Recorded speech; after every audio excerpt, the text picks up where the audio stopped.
Today we are going to start with the chapter number 3 of environment, which is water treatment. So, till now we saw that water uh, was first we calculated what is the demand of water, right? And then we calculated now this much is the demand. Now from where we can fulfill that demand, so that we studied about the sources of water, right? So the different sources were there and they were able to fulfill the demand. Now when we did the sources, so now we have the water, and after that we needed to treat that water, because we can't just simply consume that raw water, because it can have certain kind of bacteria or harmful chemicals which can just make harm to us.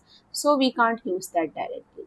So now we saw demand and then sources and then quality. Now the quality, how much should what should be the quality, right? So we tested the quality. Now we checked that water quality is not good, not fit for use. So what we did, now we'll be doing the treatment of that water. So we got the quality that this much value should be there for this parameter: physical quality, chemical quality. So every parameter we studied. Now we want that if the parameter doesn't fall into the required range, then we need to treat that water, right? So then water treatment comes into the picture. And today we are going to discuss mainly the screening and aeration process in treatment. So now from water quality to water treatment, see, we had raw water, then we did the quality analysis, and then we saw that there are impurities present, and that makes us to do the treatment of water. Now the treatment will ask you like how to remove uh, the impurities, and then we'll, after removing, we will be getting the safe water that only we can drink, right? Now, so so the thing is, why do we treat water? What are present into that, so that we have to treat that? So there are things like suspended particles, there are organic matter, there can be microorganisms, there can be dissolved chemicals, color is there, taste, and then we can say that raw water is not equal to drinking water, right?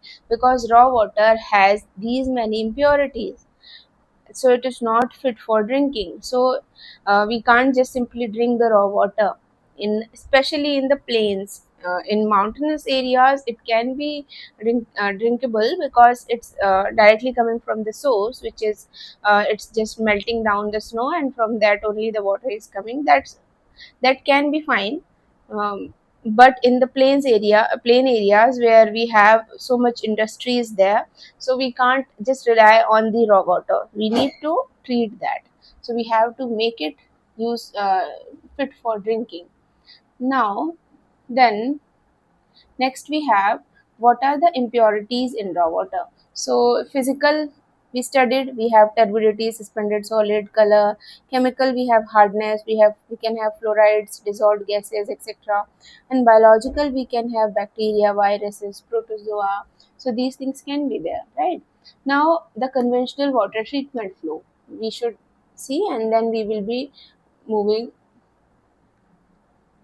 separately. So see, here we have source, right?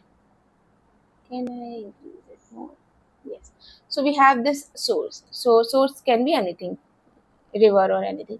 So we are seeing that raw water is obtained from rivers, lakes, reservoirs, ponds, etc. And then what we are doing, uh, from the source we will be taking the water, right? This is the source, from this we are taking the water. So water is drawn from the source through intake pipes or channels. So this is your intake pipe, and this is the channel that's going on. So these are the intake pipes. From this, the water is taken from the source. And then you can see screens are there, because in the water there can be large particles. For example, wood twigs, or branches, or leaves, or plastic, or anything which is bigger in size and floating on to the water. We can just screen them out, right? So we can screen these things out, and then we can get simply the water. So this is screening. So large debris will be removed. Now, after screening, we do aeration. So aeration adds oxygen. Basic idea about aeration is we want to add oxygen, and that helps us to remove CO2, H2S, these harmful gases. And it helps to do oxidation of iron and manganese. So metals also can be removed mainly. So oxygen adding is important, that for those purposes. So we do aeration, and after aeration we will do coagulation. So aeration, screening, these are all physical processes, and then we do coagulation.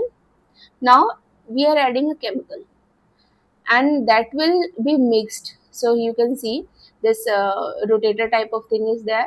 We'll be adding coagulant, some kind of chemical, and that will be mixed with the help of this rotator, and it will be mixed everywhere into the water. Now it is added rapidly and mixed to destabilize the colloidal particle. So colloidal particle will be destabilized. The particle which can't be just removed by screening. So we have to remove them, right? So we add coagulant in that. And then flocculation. So coagulants are destabilized. After destabilizing, we'll be doing flocculation.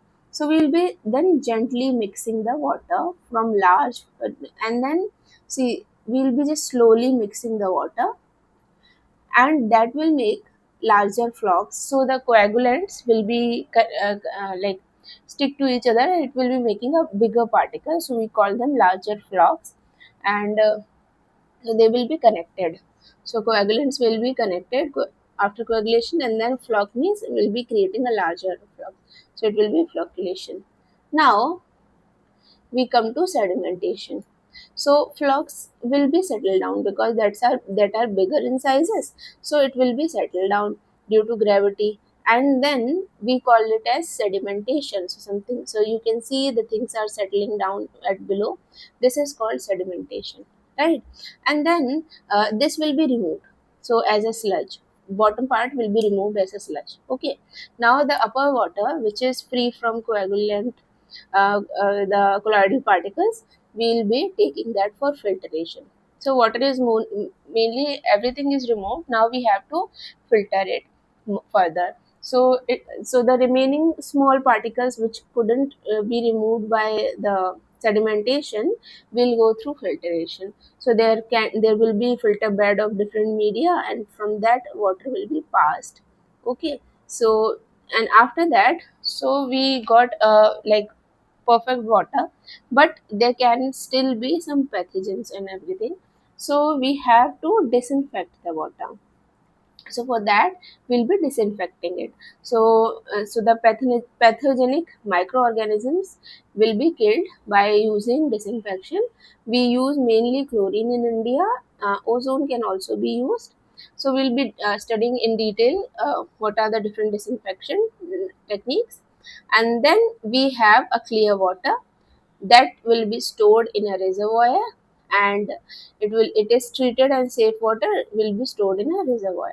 And then from the reservoir, with the distribution channel, it will be distributed to the different industries or the residential area where it is needed, right? So this is all about uh, in one go what is the treatment of water doing. And then it is a drinking water, right? Then we come to the wastewater also. So in wastewater we have to remove the sludge.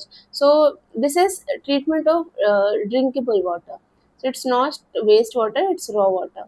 So this is the process of treating the raw water. Nice. So yeah. So first thing that we should understand before going to the different treatment processes, that is what is unit operation versus unit processes. Okay, so unit operation is a physical removal. Okay, unit operation is a physical removal or change. Example, whatever we are removing physically will be under the unit operation. Okay, so so for example, we have screening. Okay, and then we have sedimentation and filtration. These are all going physically. We are not using any kind of chemical or something into that. So these are physical removal. Operations are physical removal. And then we have unit processes. So unit processes are chemical biological transformation. So we'll be using some kind of chemical or biological things into the water to treat it. So we have coagulation is a process. We are adding a chemical. Disinfection, we are adding chlorine and something. Softening also is a process in which we'll be adding something and we'll be making the water soft. So these are the processes. Softening and all will be uh, used for as unit process. So unit operation, unit process, we should know the difference. It can be asked in the exam. Now we come to the very first part, which is screening. So screening is the process of removing relatively large floating and suspended materials. Okay, so it's the process of removing relatively large floating and suspended materials by passing it through screens. So we'll be passing it through screens. Okay, so this is the screen.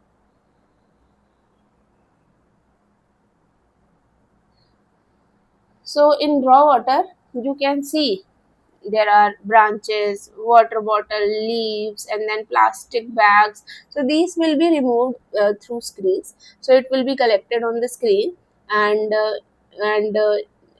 then screened water will come from here. Then you have this. These are the screenings. Okay.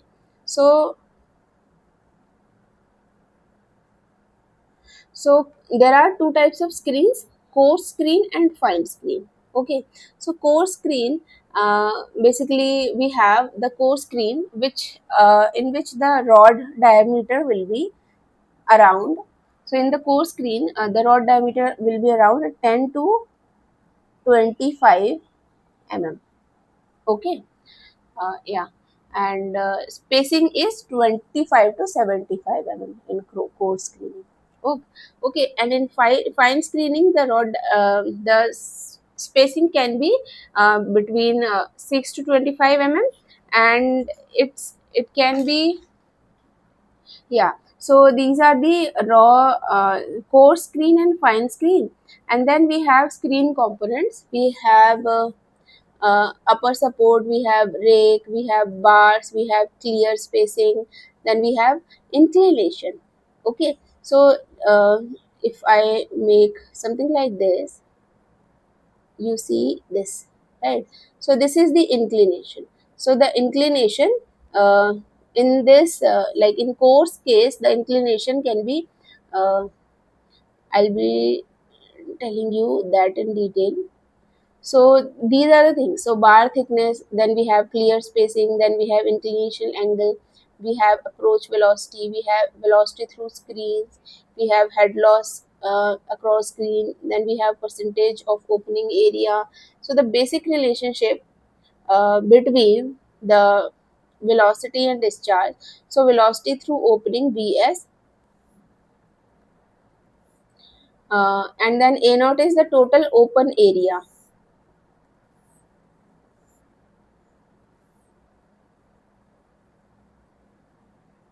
A naught is the total open area of the screen and Q is the flow rate.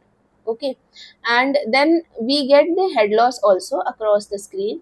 So the head loss is, for example, we have the water above the screen is this much, but after passing through the screen, the water level will be reduced. We call it as head loss. So HL is the head loss. So it can be because more debris are accumulated here, water is not able to pass properly.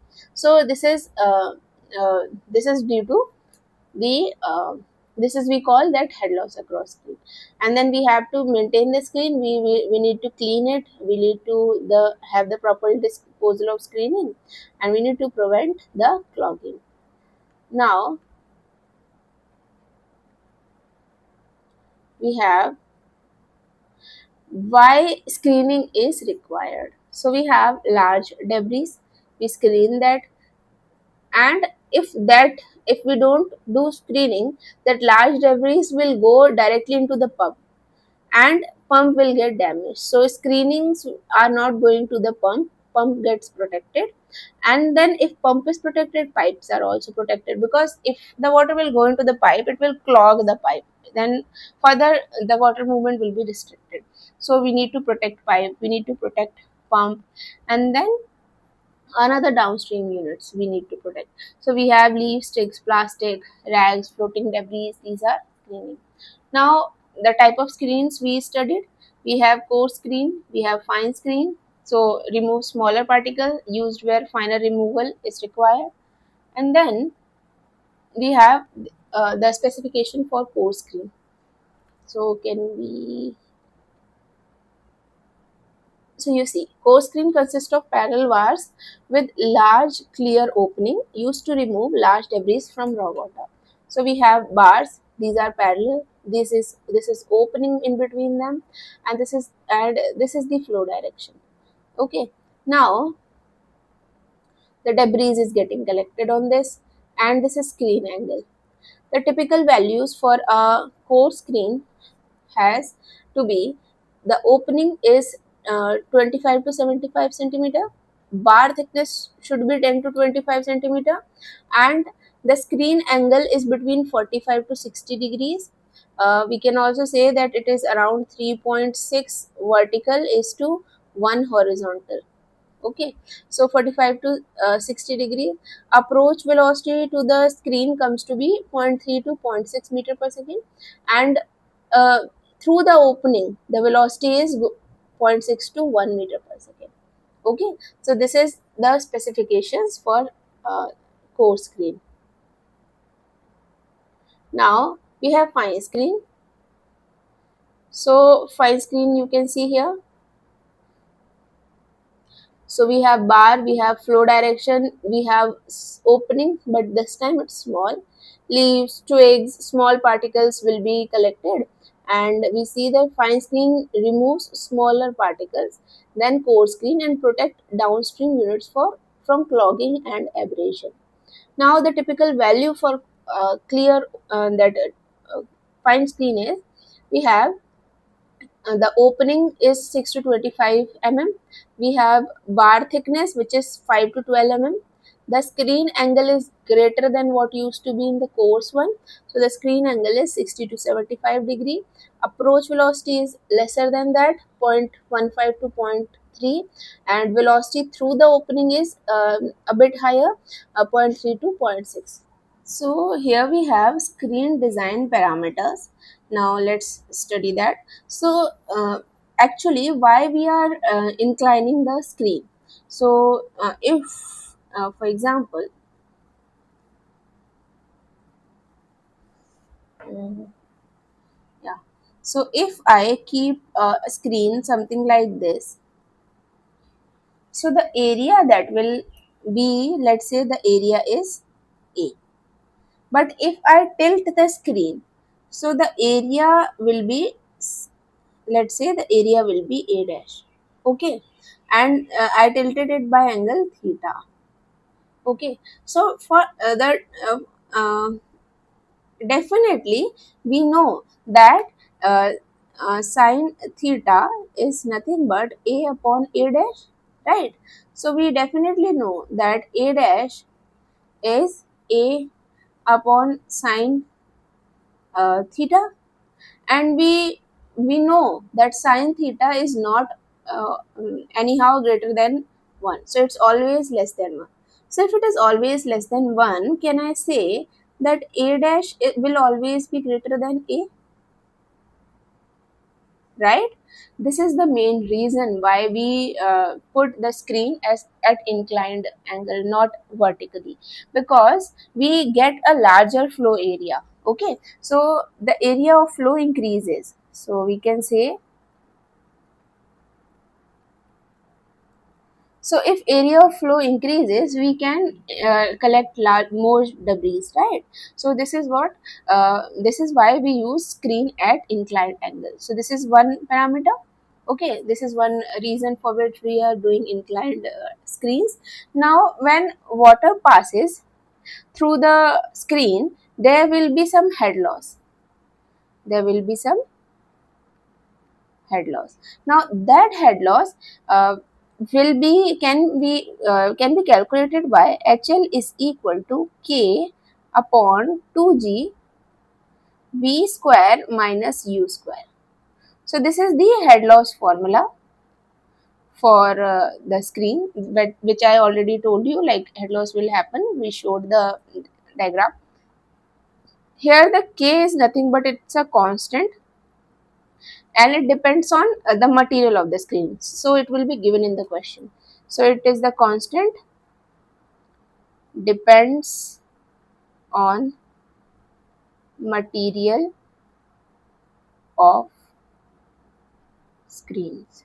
Okay, and then we have V is nothing but velocity through screen,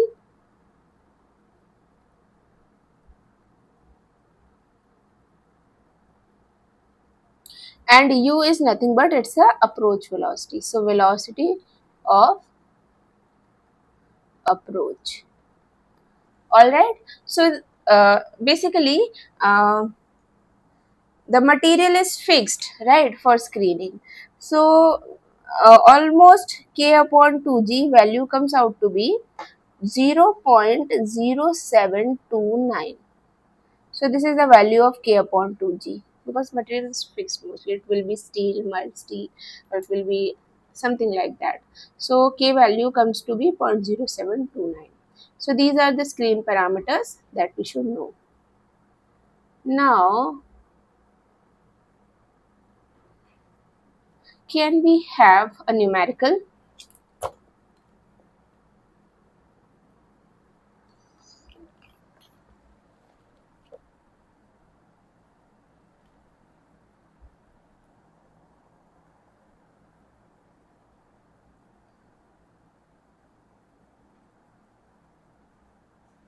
So let's see one numerical. So in which we have a screen that is provided for the treatment of discharge is given, that is 50,000 meter cube per day.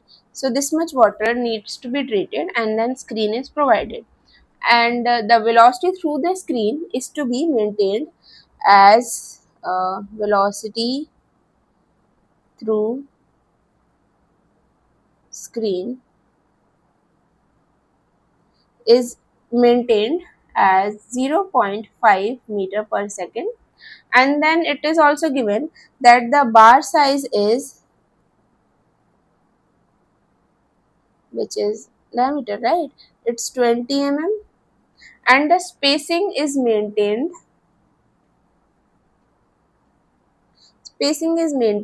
as 60 mm. Okay, now we need to compute first thing, that is head loss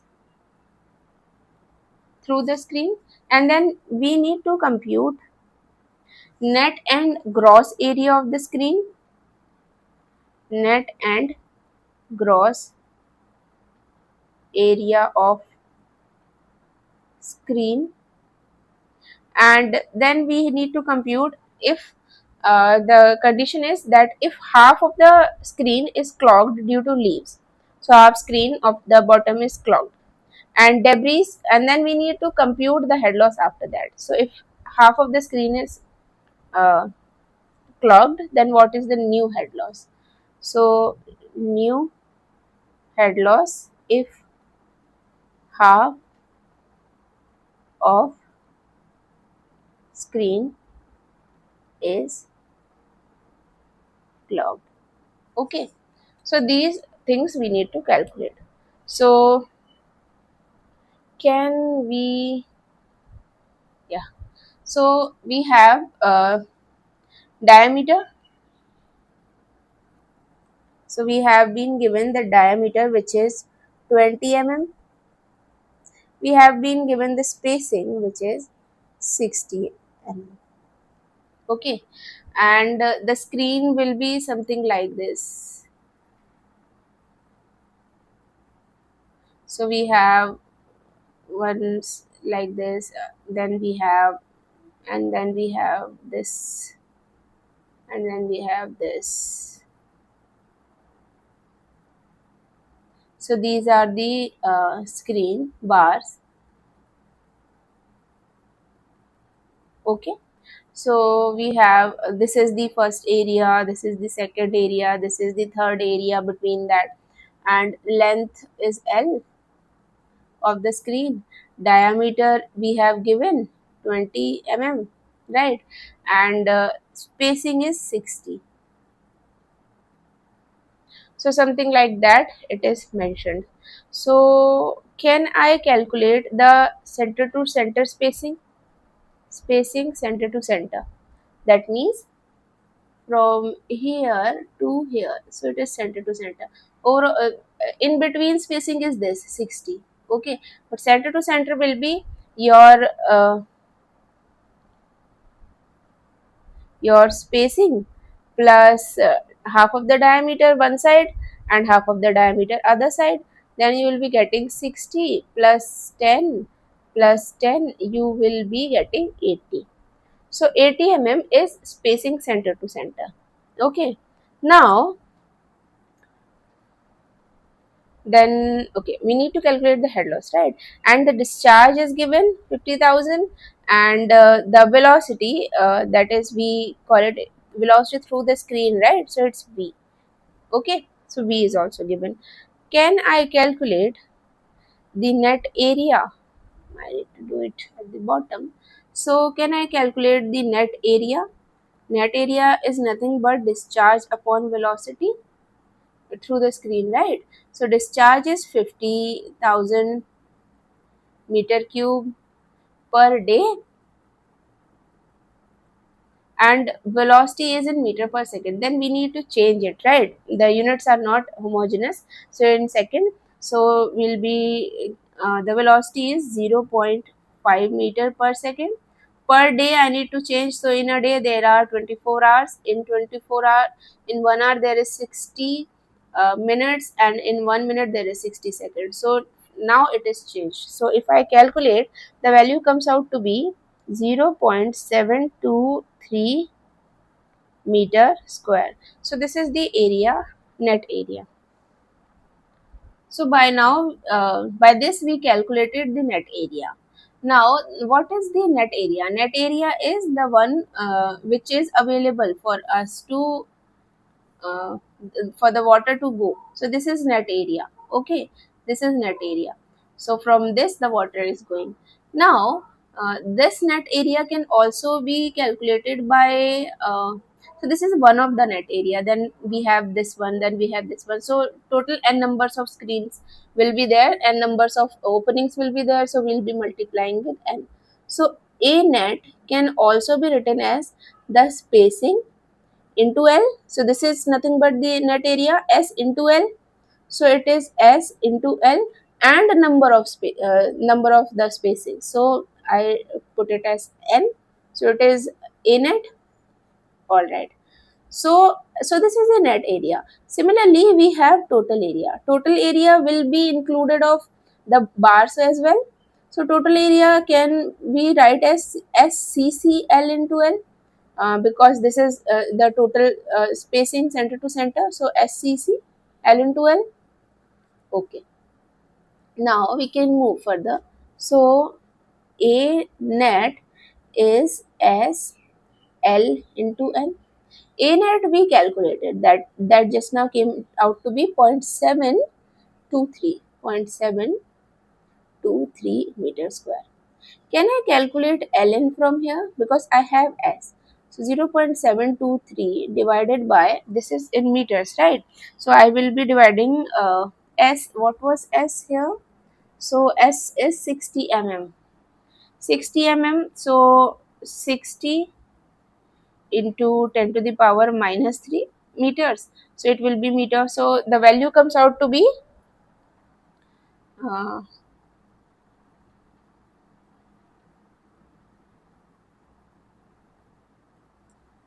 yeah, let's calculate the value, which comes out to be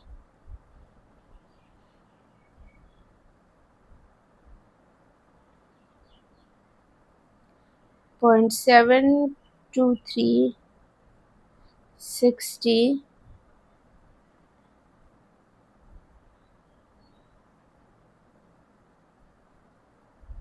So length comes out to be 12.05 meter. Okay, now I can use this L into N. Okay, hmm, divided by S. So A total is nothing but SCC into L into N, right? So SCC center to center was 80. Then I can say into 10 to the power minus 3, and then 12.05. So it comes out to be into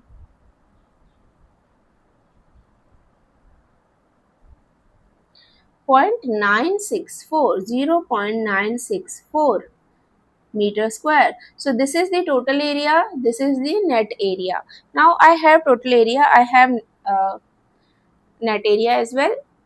So can I calculate the approach velocity? So the approach velocity is nothing but discharge upon total area, and the velocity through the screen is discharge upon the open area, that is net. ठीक है?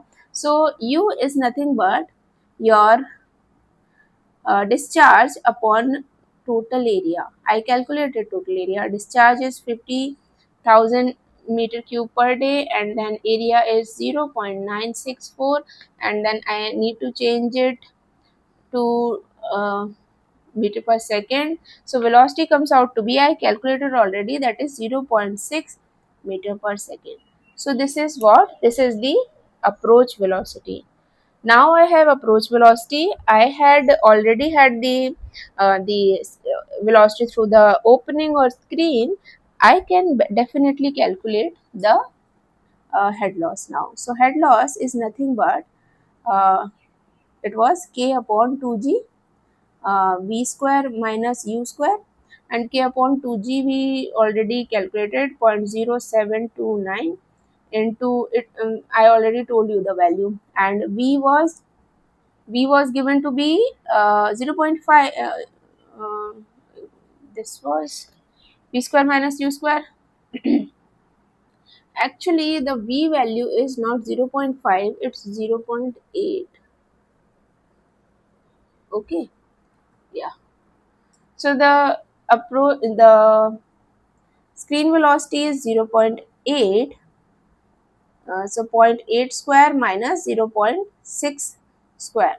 So by calculating this, we get head loss at 0.0284 meters. So this is the head loss. So the very first thing is calculated. So this is the head loss. Now we have to calculate gross and net area. That also we calculated, right? So net area is this and gross area is this. So head loss is calculated, net and gross area is calculated. Now we need to find out what uh, net and gross area. Yeah, now we need to find out what will be the new head loss if half of the screen is clogged. So the next thing is if half of the screen is clogged.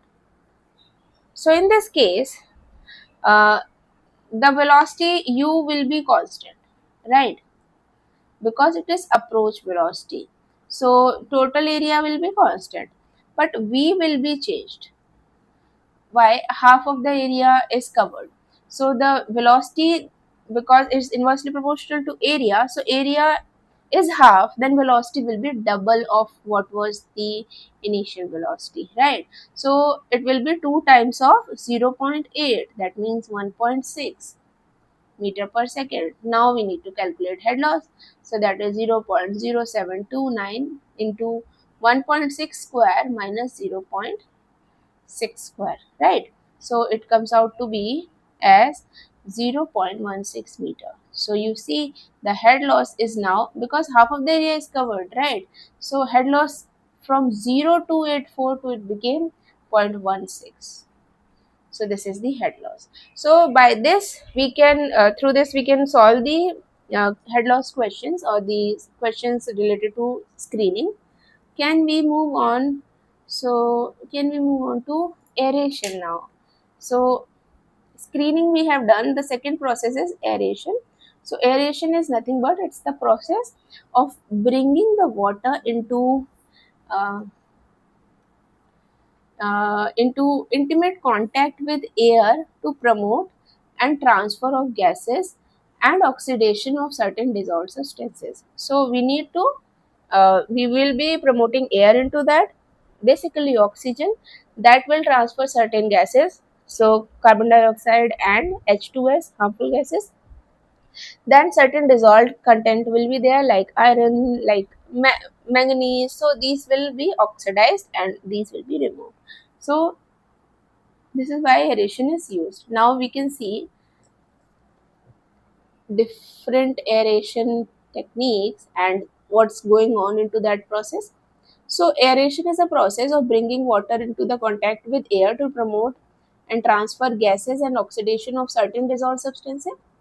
So why it is required? It's required to remove dissolved gases, remove undesirable taste and odor can also be removed up to certain extent while using aeration. Okay, and then it adds oxygen to water. We need water which should be fully like saturated to oxygen, right? This much water we need at least. Then oxidize the iron, oxidize manganese, and strips volatile substances. So the principle behind aeration is that gas transfer occurs due to concentration difference between air and water. So this is CO2 H2S. Water has less oxygen, so from air it will get transferred into the water. So uh, how do we achieve this aeration?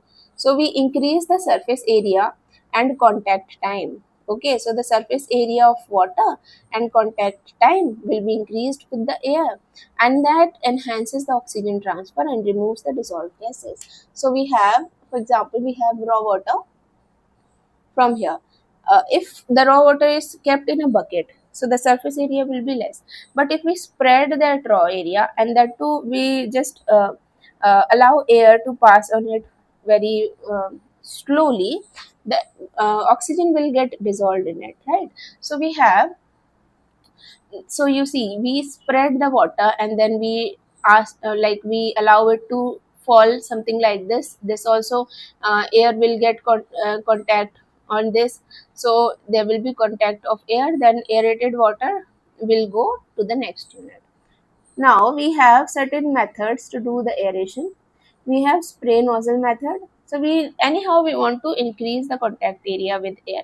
So if the water comes out into the spray form, it will have more area because it will be in small droplets. So water is sprayed into the fine droplets through nozzle, and then large surface area of the droplet increases the contact with air. Simple and easy, effective to small and medium plants. And then disadvantage is there will be loss of water due to drift of droplets. Okay, and then we have tray tower method. So this will be something like this: one tray, then next tray, then next tray. So water will be falling into different trays, so distributed over a series of trays and flows down from tray to tray, and then air moves in counter current to cross flow. High efficiency, compact structure. It's more costly, it requires maintenance of the trays. Okay, then we have cascade aerator. So something like this it will go. Okay. So water is allowed to flow over a series of steps or cascade, increases the turbulence and contact with area. Simple construction, no power required, but it requires a larger area, and in cold weather it is less effective. And then we have diffused air method. So in which we, what we do, air is introduced at the bottom through diffuser, and then fine bubbles rise and transfer oxygen to water. So this, in this way there will be high oxygen transfer, and this can be used in covered tanks. Okay, we don't need to open the tank or the from the top. Now disadvantage is the higher power requirement will be there. We need to blow the air, right? And then it requires diffusers and blowers. So this is what the aeration process is. And yeah, so can we compare different? So in spray nozzle, water is broken into droplets. Tray tower, water flows over tray. Cascade, water flows over steps. Diffused air bubble rises through water. So this is what screening and aeration is. I guess I hope you guys understood it. Let's meet into the next lecture. That will be on the next processes of water treatment. Thank you everyone.